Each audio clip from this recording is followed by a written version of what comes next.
pessoas. A gente vai começar, então, o painel, mais um painel aqui no evento, e esse painel é do eixo, do núcleo Inteligência Artificial e Raça, da Logorithm. Eu sou a Camila Torres, coordeno esse núcleo aqui na Log, e eu vou começar com a minha audiodescrição. Sou a Camila Torres, uma mulher negra de pele escura. Estou usando um rabo de cavalo, cabelos presos, brincos dourados, um casaco bem colorido, com amarelo, azul, verde, vermelho. Falo sentada ao lado dos meus colegas Daniel César e Ruth Gaudêncio, que também integram o nosso núcleo de IA e raça. Queria agradecer na pessoa do professor Juliano Maranhão, a oportunidade da gente participar dessa segunda edição dos Diálogos em Inteligência Artificial. O núcleo de IA e raça se propõe a estudar a inteligência artificial, abordando as perspectivas de raça e também contemplando gênero. Nós temos, entre os nossos pesquisadores, vou falar os nomes aqui até para agradecer, a Jéssica Guedes, a Aline Fonseca, a Jessie Borges, Camila Pinto, Renata Antonelli, Tulane Hipólito, Daniel César, Ruth Gaudêncio, Heloísa Rocha, que participaram desse projeto que a gente vai falar, que é o tema aqui do nosso painel, e nós também temos a Tainá e o Pedro Nascimento. A ideia aqui depois a Ruth vai falar um pouco sobre a motivação da nossa pesquisa, mas esse painel ele fala sobre inteligência artificial e vieses a partir da perspectiva dos continentes africano e asiático. Muito do que a gente observou ao longo da trajetória do grupo é esse enfoque que é muito direcionado ao que vem do continente europeu e também dos Estados Unidos da América. Então, a gente começou a pensar sobre isso, sobre as nossas bibliografias, sobre as perspectivas de pesquisa e como que os continentes asiático e africano eram pouco trazidos para a discussão, e como que essas perspectivas que poderiam e que podem enriquecer, quando a gente fala de inteligência artificial, inclusive a partir do Brasil, elas não eram abordadas. Então, nas nossas conversas surgiu esse interesse. E a ideia do painel é propor, então, um olhar mais crítico sobre esses vieses, né, que estão presentes nos sistemas de inteligência artificial, mas também a partir dessas realidades. São continentes grandes, como vocês sabem. Nós dividimos a pesquisa em dois eixos, o eixo Ásia e o eixo África. O Daniel César coordena o eixo da Ásia e a Camila Pinto coordena o eixo de África. E aí, a ideia é que a gente possa, então, a partir dessas experiências históricas e culturais, entender quais são as possíveis alternativas e caminhos, então, pensando uma inteligência artificial que seja justa, inclusiva.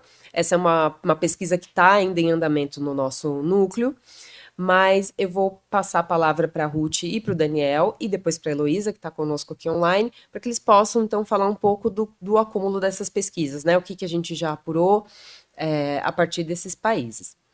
A Ruth, que é a nossa primeira pesquisadora a falar, é graduanda em Direito pelo INSPER, alumni do Digital Policy Leadership Program da Universidade de St. Gallen, estagiária de EDTech de IA para professores, Tech Educação, membro do coletivo Raposas Negras, pesquisadora na LOG, no Núcleo de Inteligência Artificial e Raça, e de iniciação científica no projeto Comportamento Judicial e o Facebook Oversight Board. Então, vou passar a palavra para a Ruth. Com você.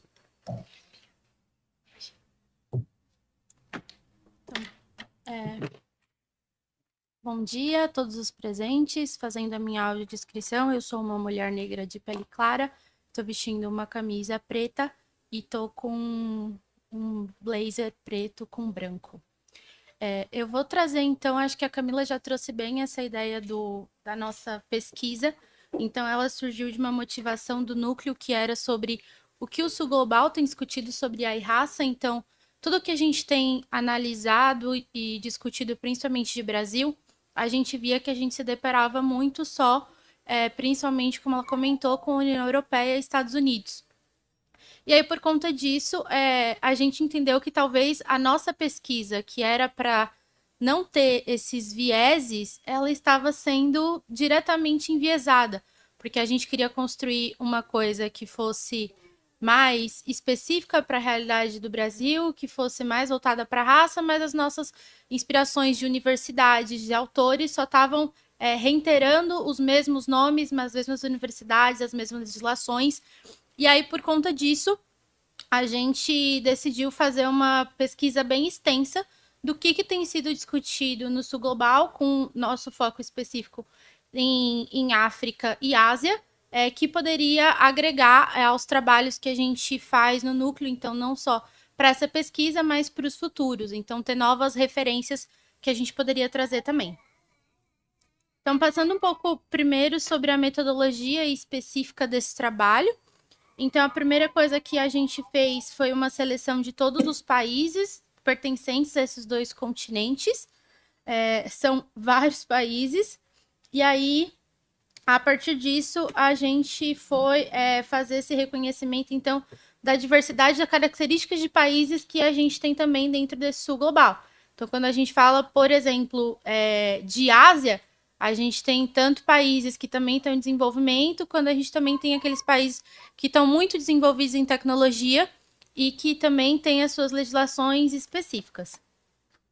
E aí a segunda parte da nossa pesquisa foi, então, a definição de termos de busca que fossem o mais detalhados possível. E aí, para isso, então, a gente fez uma pesquisa exaustiva e padronizada em português e inglês. Nós fizemos uma combinação de 29 termos de pesquisa com termos que fossem jurídicos, então, por exemplo, legislação, leis, normas, regulação, e termos relacionados à inteligência artificial. Então, discriminação, viés, raça e reconhecimento facial. E a partir disso, esses 29 termos, eles foram usados pela pesquisa por todos os pesquisadores para todos os países dos 2 continentes. Depois dessa primeira análise, nós classificamos os países que tinham mais documentos que poderiam ser usados. Então, aqui é importante colocar que a nossa ideia inicial era focar o que os outros países têm discutido especificamente sobre IA e raça, mas entendendo que a nossa motivação era também fazer essa pesquisa de referências fora do eixo Europa, América do Norte, a gente também selecionou países que, mesmo que não tivesse uma política muito específica que falasse sobre raça, eles tivessem políticas específicas que fossem de inteligência artificial. E aí os países, então, que nós nos aprofundamos a partir dos resultados iniciais dessa primeira pesquisa. Em África, foi Tanzânia, Angola, União Africana, Ruanda, São Tomé e Príncipe e Gana. E em Ásia, foi Arábia Saudita, China, Coreia do Sul, Emirados Árabes Unidos, Índia, Iraque, Japão, Jordânia, Omã, Rússia, Singapura e Vietnã. Então, aqui a gente já teve um filtro considerável da quantidade de países. E aí, então, trazendo um pouco dos nossos resultados quando a gente fala do eixo da África. Então, eu vou apresentar sobre Ruanda, São Tomé e Príncipe e Gana, que foram países que se destacaram. Então, primeiro, a gente tem aqui sobre Ruanda. Ela tem uma política nacional de IA, que foi publicada em 2023, e eles têm também uma lei de proteção de dados publicada em 2021. Em relação a essa política que eles têm sobre inteligência artificial, ela foi feita pelo Ministério de Informação e Comunicação de Tecnologia de Inovação de Ruanda, e ela é dividida em diferentes habilitadores. Então, ela é organizada em habilitadores, aceleradores e salvaguardas. E o que tem em cada um deles? Então, em habilitadores, a ideia é que eles promovam a utilização de inteligência artificial no país, com foco em alfabetização e IA. Então, eles propõem forças de trabalho, equipes, para que essa inteligência artificial seja mais utilizada no país. E isso inclui também programas de formação para a população em geral. Então, eles falam sobre programas de jovens profissionais, de estágio, apoio universitário para desenvolvimento de inteligência artificial, então para programas de mestrado e doutorado com bolsas de pesquisa e também parcerias com iniciativa privada para esse desenvolvimento de tecnologias de inteligência artificial no país. Eles também têm infraestrutura confiável, capacidade de computação, que é sobre eles garantirem uma segurança em relação aos dados que vão ser tratados. Então, a ideia dessa política é que, ao invés de data centers serem fora do país, eles possam desenvolver infraestrutura suficiente para que dentro do país possa se ter esse armazenamento de dados para essa inteligência artificial que seria construída no país. E aí, então, em aceleradores, eles têm sobre uma adoção de IA confiável no setor público. Então, eles mencionam sobre quererem trazer mais tecnologia para como são os dados públicos do governo e fazer isso de forma que tenha uma competitividade global, ou seja, também ter esses sistemas próprios do país de tecnologia para ser usado nas políticas públicas deles, e também uma adoção de IA que fosse benéfica ao setor privado. Então, incentivos para que os setores privados de Ruanda eles também tivessem mais uso de inteligência artificial. E em salvaguardas, o ponto principal aqui é sobre as diretrizes éticas de práticas de IA. Então, eles mencionam que o objetivo da área é assegurar que essas soluções beneficiem os cidadãos e não causem danos para eles. E aí, para isso, eles colocam que toda essa política é como se ela fosse ser cíclica. Então, passar por esse desenvolvimento de tecnologia pelo país, capacitando, dando formação para os locais, e depois, a partir disso, passar pelo governo, pela iniciativa privada, sempre avaliando essa parte de ética. Um ponto que chama a atenção aqui para a gente é o fato de que eles não mencionam a necessidade de criação de nenhum órgão específico a mais para fiscalização, controle de como vai ser implementada essa política no país. E aí, um outro ponto que eles têm também é a política de proteção de dados pessoais e privacidade do país. E nessa política, a gente encontrou um pouco mais parecido também com a nossa LGPD, sobre a parte de dados sensíveis, então de que não poderia ser usada essa inteligência artificial para profiling. Então, no caso, eles não mencionam especificamente inteligência artificial, mas eles falam sobre os dados não poderem ser usados sozinhos para processos de tomada de decisão. Então, isso é uma coisa que já está prevista na proteção de dados do país. Então, mesmo que não mencione inteligência artificial, seria uma forma implícita de como teria que ter já uma regulação em todos esses processos que eles estão querendo incentivar. E eles também mencionam sobre a parte de raça, então sobre não fazer essa coleta de dados que pudesse ser de alguma forma discriminatória. Em relação a São Tomé e Príncipe, eles são um país que então também tem essa proteção de dados, da mesma forma, muito parecida. E aí um diferencial é que eles estão em um projeto com a Unesco, que é para um objetivo de desenvolver uma política específica de proteção desses dados. A nossa pesquisa inicial encontrou que esse projeto está sendo um projeto piloto que está sendo feito no país, mas eles ainda não publicaram nenhum tipo de resultado desse projeto em específico. Então, o que a gente encontrou até esse momento da nossa pesquisa até agora foi sobre esse acordo ter sido feito, então é uma parceria direta da Unesco, também com outros países, sobre como seriam definidas essas diretrizes. E Gana também tem uma estratégia nacional de IA, então daí a política de Gana também tem esse objetivo de expandir a educação de formação de IA dentro do país, então eles mencionam especificamente aumentar o número de graduandos na parte de tecnologia, engenharia, ciências de dados, habilidades técnicas práticas.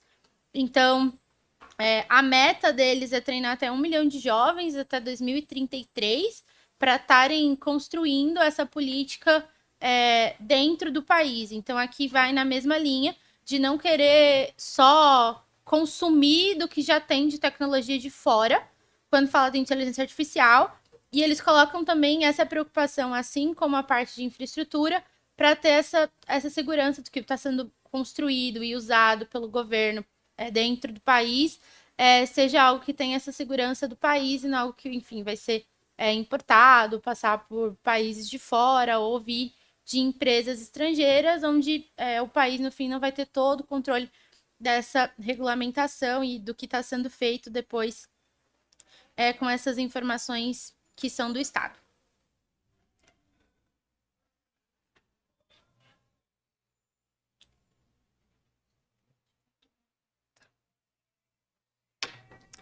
Bom, agora eu vou passar a palavra para o Daniel César, para as considerações dele. Ele vai falar um pouquinho sobre a perspectiva do eixo de Ásia.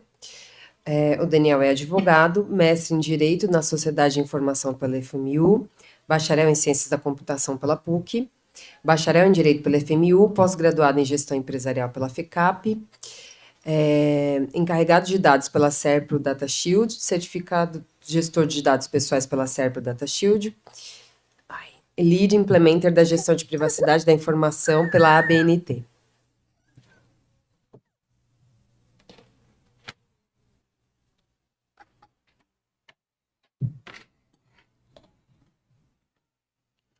Bom dia a todos, é um prazer estar aqui com vocês.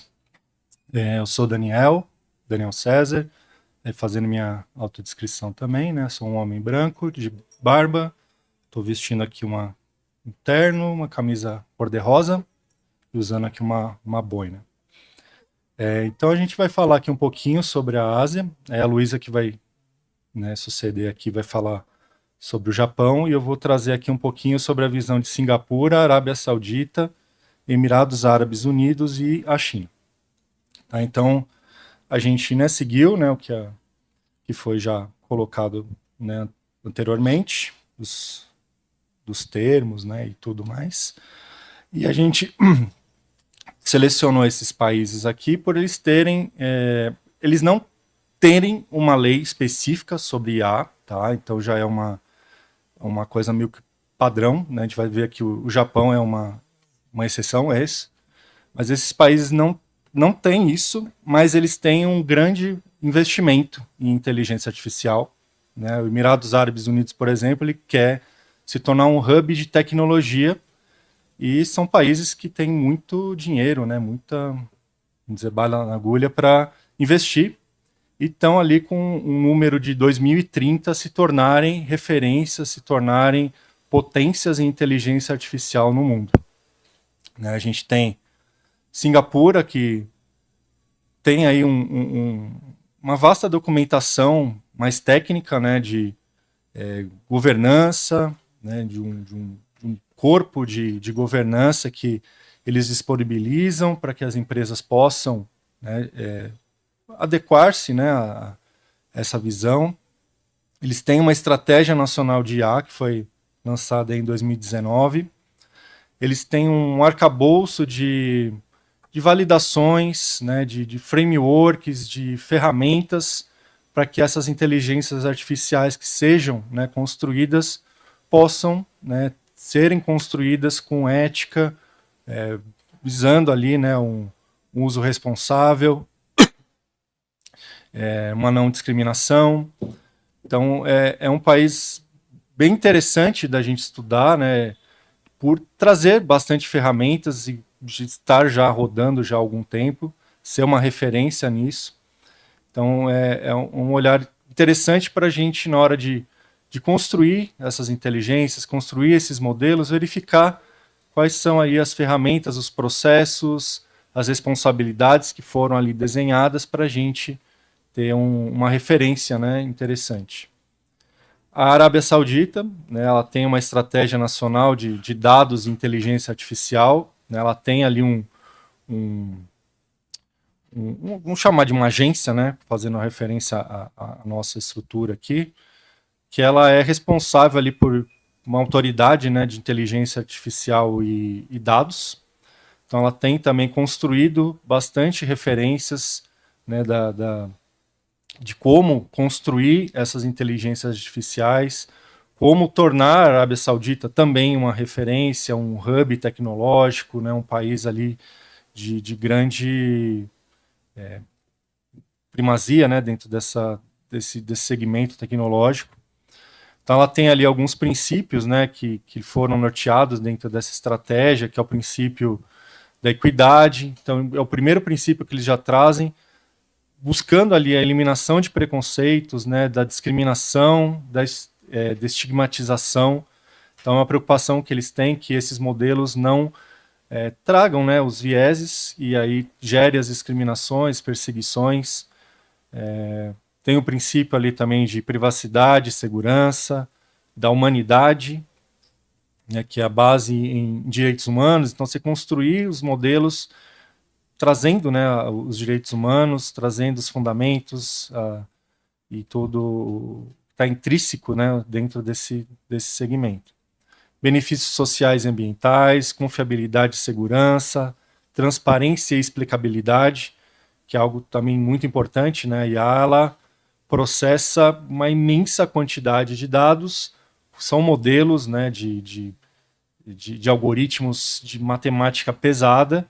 Então, você ter a explicabilidade, muitas vezes é complicado, é difícil você alcançar como que a inteligência artificial chegou àquele determinado ponto, mas isso tem que ser um princípio, isso tem que nortear, você tem que gerar documentações, você tem que buscar ao máximo conseguir explicar como é que se chega num determinado resultado, ainda mais quando esse resultado pode impactar a vida de milhares de milhões de pessoas nas mais diferentes possibilidades, né? A gente tem aplicado a inteligência artificial nos mais diferentes ramos, e então a busca dessa explicabilidade, você ter o esforço na hora de desenvolver isso e utilizar dados que vão, né, alcançar a maior parte, a maioria dos públicos, e você conseguir explicar isso é muito importante para a gente conseguir verificar erros, né, melhorar os modelos, melhorar as bases que são utilizadas em treinamento e conseguir ter respostas mais fidedignas, né, possível. Ela tem aí, lançou esse ano um framework de política, né, de riscos. Então, avaliando ali os riscos de IA e aí, dependendo do risco, tomando ações específicas, né? Então, um pouco parecido com o que a gente tem na Europa e no nosso projeto de lei também de classificação de riscos e aí, mediante aí as análises, algumas ações para serem tomadas, né? Então, é um país também que tem construído bastante coisa, né? Tem desenvolvido muita coisa e efetivamente, né, colocado muito dinheiro, muito conhecimento para ser, né, um país de relevância. O Emirados Árabes Unidos, né, é o país aí que está buscando até 2031 ser uma referência, ser um hub de tecnologia, né, e você buscar, né, esse conhecimento, fazendo ali construindo uma universidade focada em inteligência artificial, construindo ali, criando um ministério focado em inteligência artificial. Então tem um investimento ali político, educacional, para que você consiga criar as mentes, né, que vão desenvolver essas tecnologias, essas inteligências artificiais dentro desse contexto. Então o país tem investido bastante, tem aí um outro destaque, um assessment para avaliar o nível ético do sistema de IA. Então eles também foram por uma linha de construir assessments, ferramentas, processos para avaliação desses produtos que estão sendo gerados. Então, meio que caminha como os outros países estão, né, caminhando. E aí a China, né, que a gente tem o quarto país aqui como China, que é uma baita de uma potência de inteligência artificial, né? Ela tem construído aí modelos, construído ferramentas, ganhado aí uma expressividade gigantesca. Então ela também tem um plano de desenvolvimento de IA, que foi aí colocado em 2017, e também busca em 2030 ser, né, uma referência. Então eles têm estudado, construído, evoluído em muita coisa.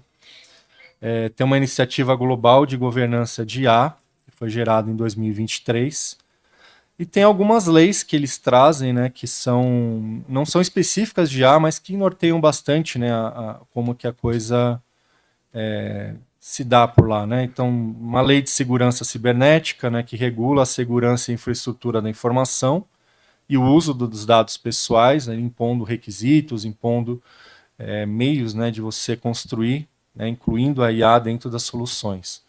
A Lei de Segurança de Dados de 2021, né, que tem aí controles para coleta, armazenamento desses dados, né, a Lei de Privacidade de Informações Pessoais, né, que seria a nossa LGPD aqui, que trata os processamentos de dados pessoais, impondo obrigações sobre consentimento, transferência internacional de dados.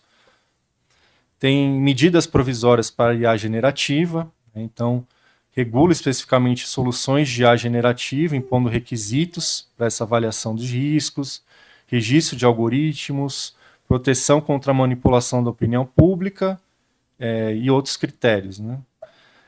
Uma política nacional de desenvolvimento de IA de nova geração, de 2017.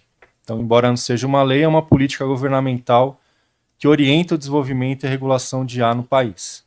Então, eles foram criando, né, todas essas leis, essas políticas, esses planos, e aí agora eles estão construindo, né, todo esse arcabouço, né? Então, o que dá para perceber aqui que não que é uma lei principiológica, né, como a gente tem no nosso projeto de lei, como a Europa, né, criou, ela é importante, mas ela por si só não vai trazer, né, uma aplicabilidade.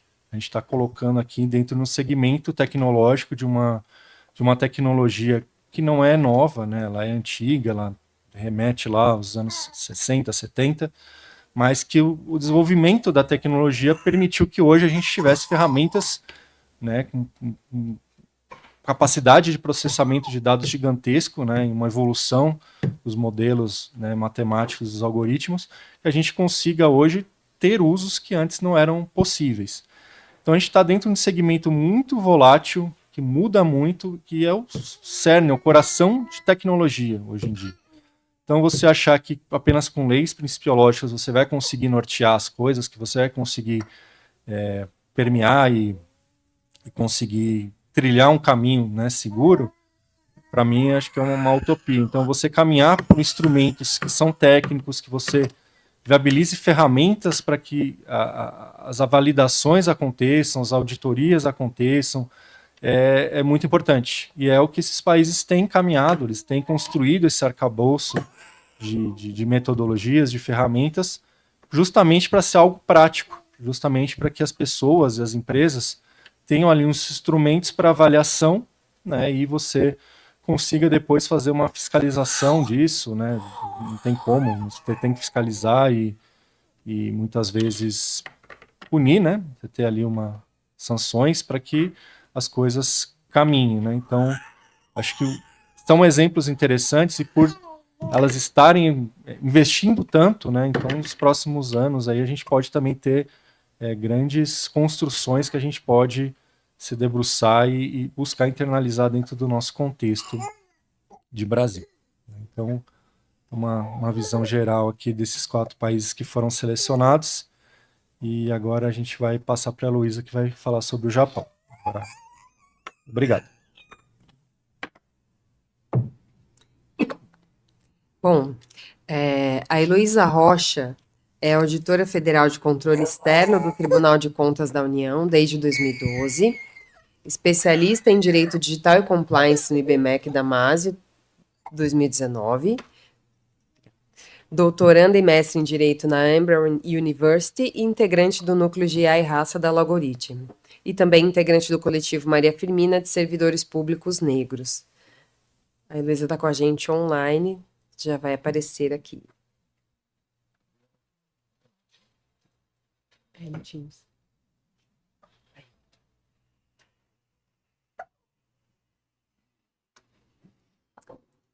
Tá, já. Tá bom. Bom dia a todos. Também vou fazer minha aula de descrição. Eu sou uma mulher negra, de cabelo preso, óculos, blusa azul e um casaco preto. O Japão é um país que se destaca nessa nossa análise dos países asiáticos justamente porque na segunda metade do século XX ele sempre teve um papel de destaque nesse desenvolvimento tecnológico, em novas tecnologias, em desenvolvimento industrial, um papel de destaque não só dentro da Ásia, mas mundial. Sempre foi um líder nessa área. Contudo, o século XXI trouxe uma alteração nesse cenário e, principalmente, a inteligência artificial é uma área tecnológica que tem uma forte presença tanto dos Estados Unidos como da China, como as principais potências que lideram os modelos, que lideram tanto o desenvolvimento nas empresas como o desenvolvimento para o uso governamental. Então, nesses últimos anos, o Japão tem priorizado muito o desenvolvimento da inteligência artificial no sentido de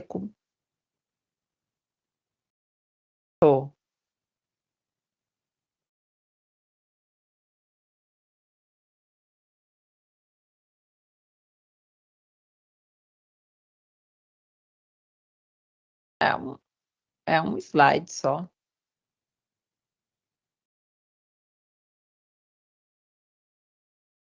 Tá. Aí eu vou continuando enquanto eu coloco aqui, porque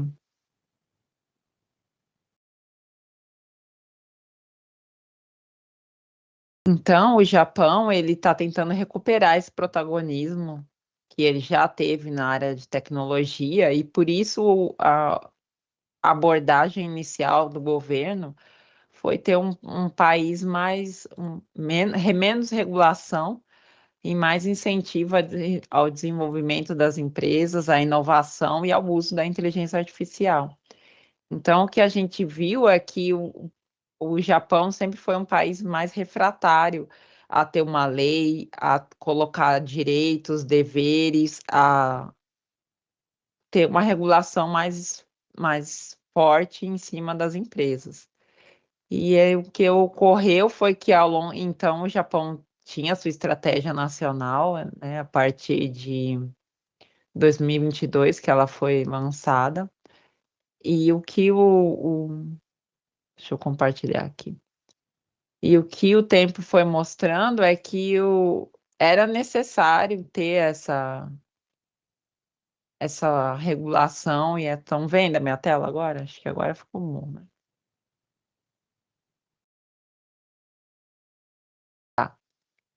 O que foi acontecendo ao longo do tempo foi que o próprio Japão foi entendendo que é muito importante ter essa regulação, porque realmente existem violações de direitos humanos, existe o uso da IA para o crime, e isso é uma preocupação muito grande no Japão, e que é preciso o governo se envolver nisso e ter uma legislação que realmente tenha alguma punição.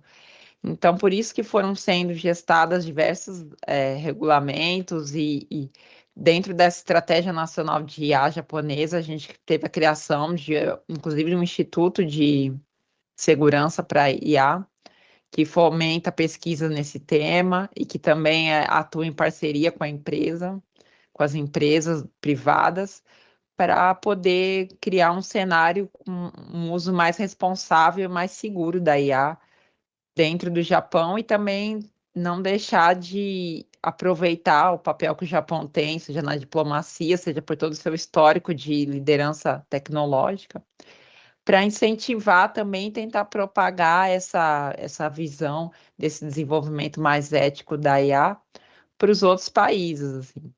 Então, a gente vê que em maio desse ano foi aprovada essa lei e realmente ela ainda tem um pouco dessa visão inicial de que não é necessário uma regulação muito estrita.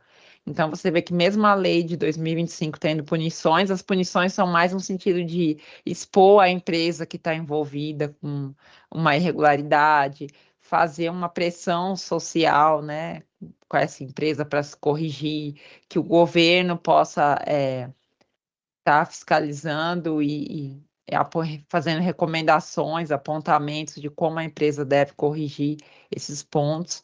Não é uma regulação que tenha sanções tão pesadas como a gente vê na Europa, ou a mesma em discussão aqui no Brasil.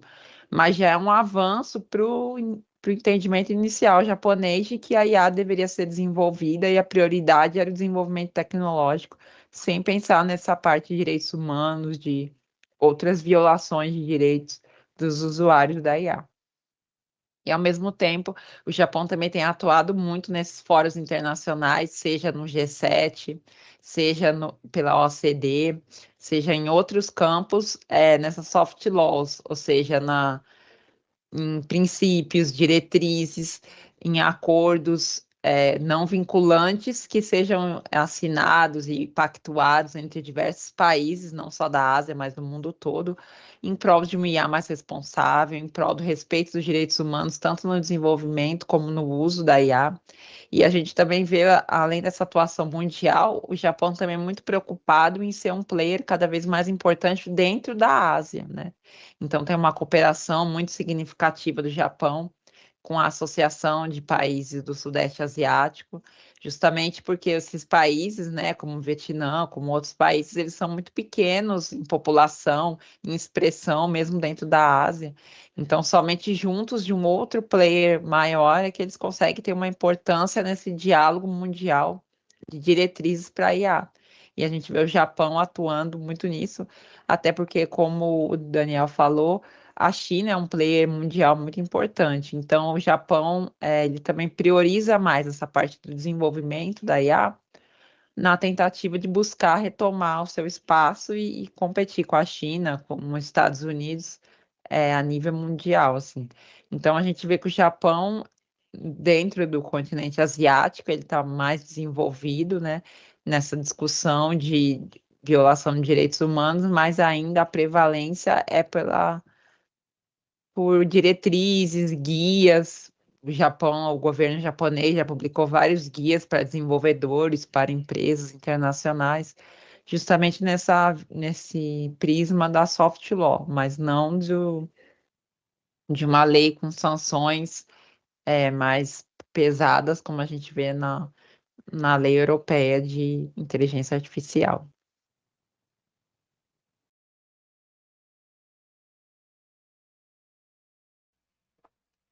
A Daniel quer fazer a conclusão?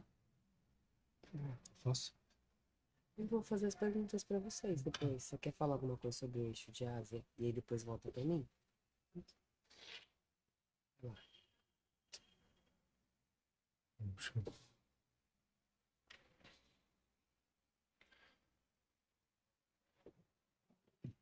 Eu faço a conclusão da Ásia, se faz África?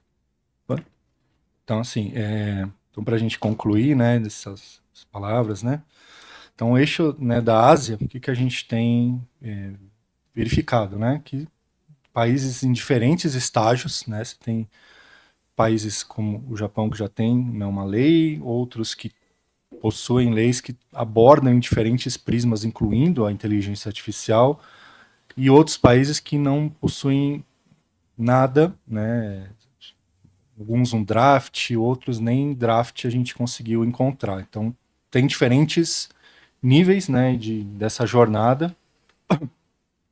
Existe um grande foco em frameworks, em políticas, instrumentos técnicos, né, guias, colocando mais ali, vamos chamar, a mão na massa, né, dando ali as diretrizes e ferramentas para que as empresas, né, elas consigam ali montar suas governanças, verificar, né, a ética dos seus modelos, o uso. Então, tem um trabalho educativo ali e um trabalho bem, vamos chamar, mão na massa, né, de como guiar dentro desse mundo, né. E aí o Japão, né, como a Luísa falou, né, um país aí com um grande poder tecnológico ali, né, vamos chamar assim, tem aí distou um pouquinho com uma lei recente, né, sobre o tema, né, buscando ali tratar desse assunto. Vou passar aqui para a Ruth.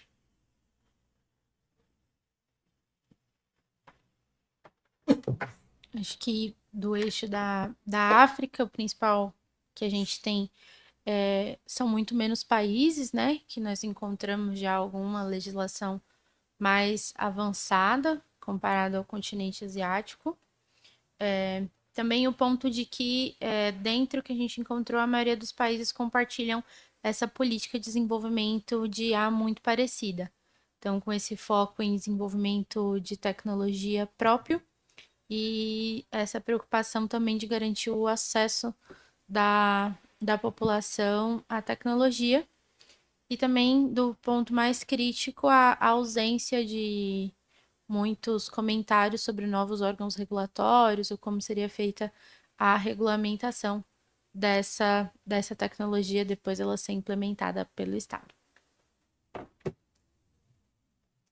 Vou aproveitar que a gente tem alguns minutinhos ainda, e eu queria perguntar para vocês quais as reflexões, quais as contribuições que a análise desses países pode trazer quando a gente olha a inteligência artificial na perspectiva do Brasil. Daí queria que cada um de vocês fizesse algum comentário, enfim, alguma reflexão a partir das pesquisas.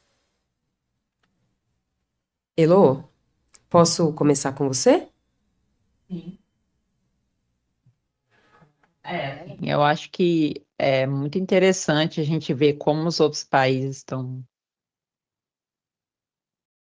tendo essa regulação da inteligência artificial.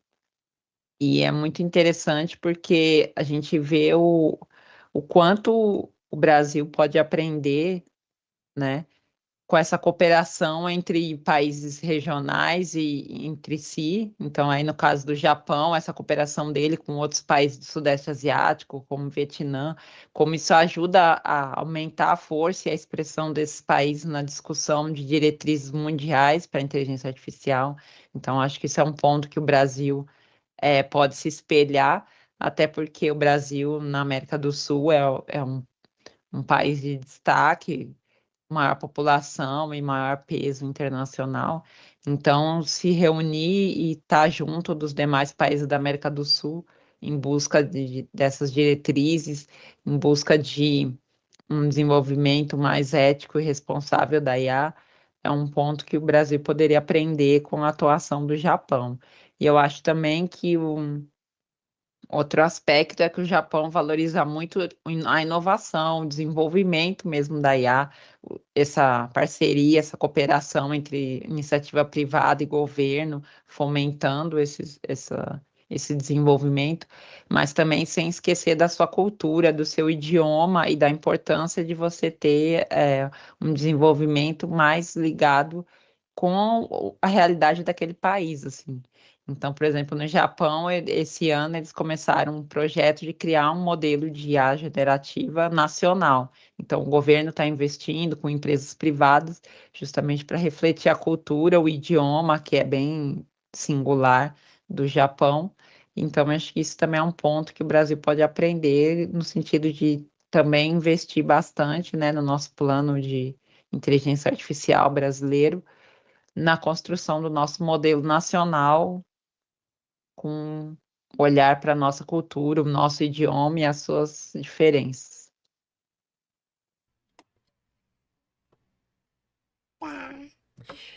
Perfeito. Antes de eu passar para a Ruth e para o Daniel, eu quero complementar minha pergunta para que vocês também respondam quais são essas principais diferenças, né? Olhando para o norte global e sul global, o que vocês podem destacar aí como diferenças? Então, pensando o que esses países trazem de experiência para a nossa implementação de inteligência artificial, a Elo já falou sobre o Japão, e aí um segundo ponto isso, destaques principais, diferenças entre norte e sul global.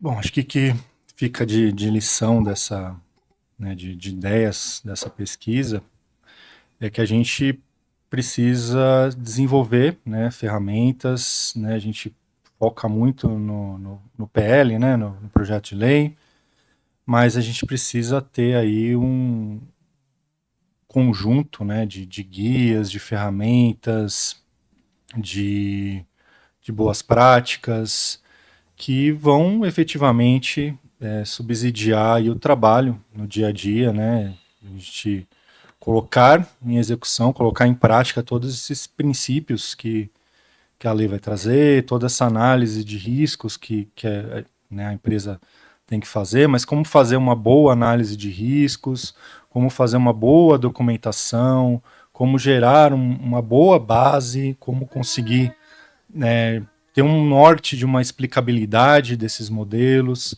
Então, precisa baixar, né, descer um pouco o nível, e acho que isso é uma coisa que pode caminhar em paralelo, não precisa esperar o PL vir a ser aprovado e entrar em vigor. A gente viu aqui exemplos de países que não possuem, né, uma lei específica para isso, e tem já há anos criado aí documentações, sendo aí referências de como aplicar nessa, como fazer, né, um soft law ali, um apoio, né, a esse conjunto aí de empresas, da sociedade que vai desenvolver. Então, a gente, né, ter isso, ter essa preocupação, né, ter ali mentes, né, pensantes, aí não apenas no direito, mas muito na parte tecnológica, né, no conhecimento de computação, de matemática, de social também, né, não apenas o 0 e 1, mas também a sociedade, né, a aplicação disso na sociedade. Então a gente tem que também analisar isso sobre conceitos antropológicos, sociais, né, é uma ferramenta de grande impacto, né, social. Então trazer também essas vertentes, né, humanas para dentro da análise, para dentro desse mundo e dessa construção dessas trilhas é muito importante, né? Então, como você desenhar seus modelos e criar suas bases de treinamento,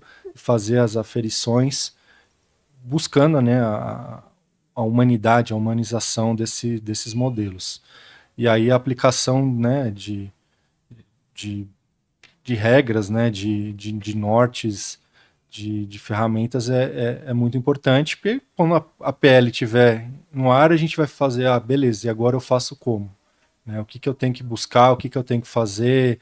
Então isso é uma coisa que poderia já correr em paralelo, né, já buscar ali as mentes pensantes, né, a academia, os grupos de pesquisa, os grupos sociais, né, a gente envolver, né, toda a sociedade dentro disso, né? Então, você trazer coletivos, você trazer vozes de segmentos, né, minorizados, que vão poder trazer, né, um olhar, trazer uma expertise que muitas vezes, quando a gente está desenhando modelos, está desenhando ali o, a matemática por trás dos modelos, a gente acaba não considerando isso, não trazendo isso à tona, né? Então, isso é muito importante. E isso fica, né? A educação também é algo que, né, os países têm investido muito em educação, criando universidades específicas para isso, buscando desenvolver pessoas, né, milhares de pessoas para construir isso. Então, a gente também investir em educação, né? Isso é bem batido, né? Porque a gente fala toda hora investir em educação, e infelizmente a educação meio que fica, né, passa longe, né, do centro do negócio, mas, né, tudo passa pela educação, passa por você investir desde as crianças, né, e na construção de um olhar crítico, de desenvolver, de construir, passa por robótica.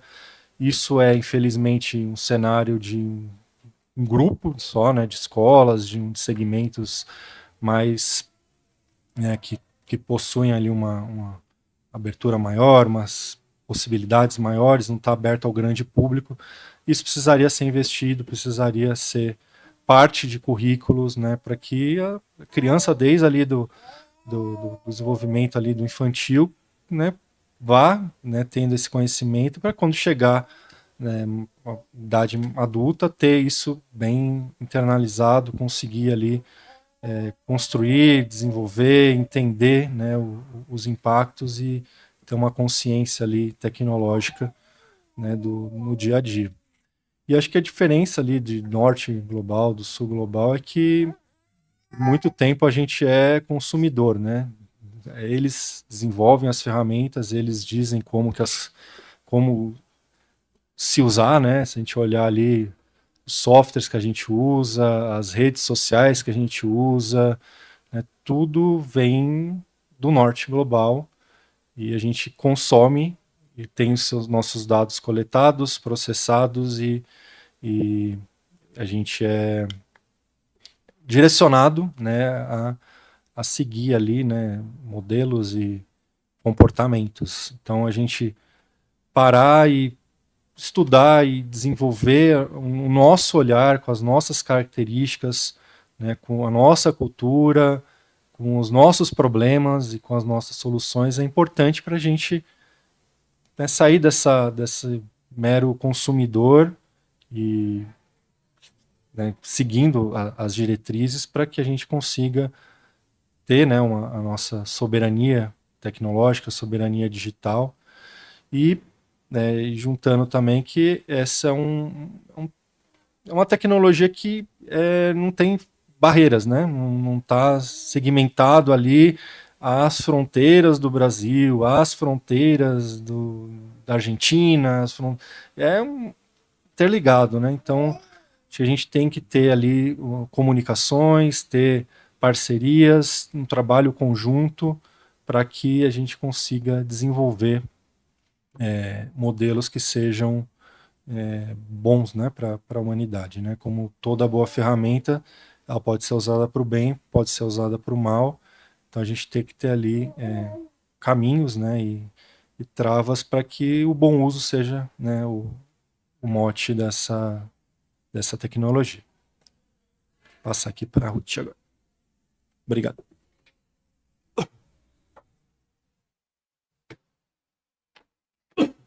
Eu vejo que muito do que o César trouxe agora da Ásia, a gente vê também no continente africano, né? Acho que a primeira coisa quando a gente pensa em o que o Brasil pode aprender com isso é o ponto de que todas as políticas de fora do continente africano, eles trazem muito essa percepção de queremos a nossa tecnologia, queremos os nossos data centers, queremos formar os nossos pesquisadores. Então, eles colocam isso atrelado ao implemento da tecnologia no país. Então, para que o governo use, para que tenha acesso à internet em áreas rurais. E aí, aqui no Brasil, acho que a gente está vendo, por um lado, uma regulamentação muito forte, mas essa regulamentação não vem do princípio anterior de evitar o problema, né? Então, a gente está, por exemplo, tinha notícia do data center do TikTok, né, do Ceará. Então, ia ser feito um grande investimento para a construção desse espaço aqui no Brasil. Então, é usar recurso natural nosso para o desenvolvimento de tecnologia, uma tecnologia que não vai ser brasileira, que não se sabe nem se vai gerar empregos para o Brasil. Então, a gente está, acho que essa visão um pouco neocolonialista em relação à tecnologia, que é uma coisa que não aparece tanto quando a gente vê essas políticas de IA que são dos países do continente africano que eu mencionei. Então, acho que isso é um ponto de atenção que poderia ser colocado. E com a comparação ao norte global, eu acho que muito no norte global, nesse momento, é o foco em regulamentação. Então, a gente tem a Finlândia com registro de propriedade intelectual de biometria, as legislações com IA da União Europeia são muito rigorosas, então, do tratamento, de não poder usar, teve a sanção para o Facebook em relação a isso, quando eles colocaram que todo mundo que usa as redes sociais já poderiam automaticamente ter seus dados usados para treinamento de IA. Então, se você quer continuar usando, você tem que consentir com isso. E se você não quiser, você tem todo um caminho bem burocrático, assim, não é fácil para você pedir para os seus dados não serem usados. E hoje a gente não tem certeza de como que isso vai aparecer depois, né? Então pode ser que alguém peça para gerar uma imagem para fins publicitários e no fim essa base de dados gigante vai misturar tantos traços que vai aparecer um rosto seu nisso. Então não dá para ter um controle ainda de quais vão ser os resultados de usar tantos dados pessoais nesses treinamentos de inteligência artificial.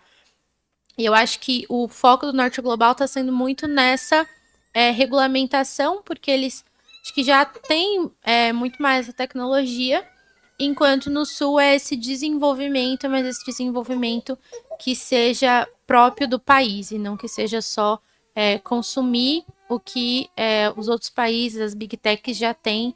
Então, acho que tirar um pouco dessa ideia de que o país, por exemplo, não teria a capacidade de construir seus próprios sistemas, teriam que ficar sempre dependentes, que acho que essa dependência também é uma das coisas que faz com que as Big Techs tenham tanto poder, né? Então, você vai usar um sistema de nuvem para criar um sistema do governo, aí o sistema de nuvem vai ser a AWS da Amazon. Então, no fim, quem está com a nuvem, com todos esses dados e que talvez possa, mesmo que anonimizados, usar essa informação de alguma forma, é a AWS, a Amazon, não é o governo do Brasil, não é o Estado do Brasil. Acho que esses são 2 pontos assim que eu acho que chamam mais atenção em relação às perguntas.